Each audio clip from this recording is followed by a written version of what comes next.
How to add music to Facebook profile. So if you find this video helpful, please click on that subscribe button and that bell icon on so you'll be updated if there are new uploads.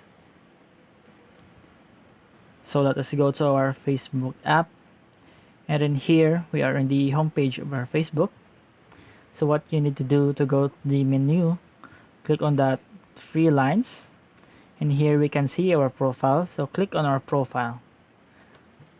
So we will be directed to our profile. And then you have to scroll down.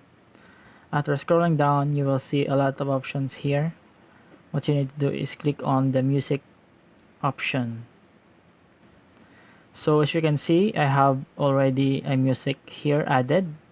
But if you don't, just click on the plus icon and then search your favorite music or the music that you want to put on your profile. So let's try She Will Be Loved by Maroon 5. So there it is. Just click on that one and it will be added. And then you can choose whichever music you want to be pinned on your profile. Just click on the three dots and click on the pin to profile. So there you go. So I hope this video helps and thank you for watching this tutorial.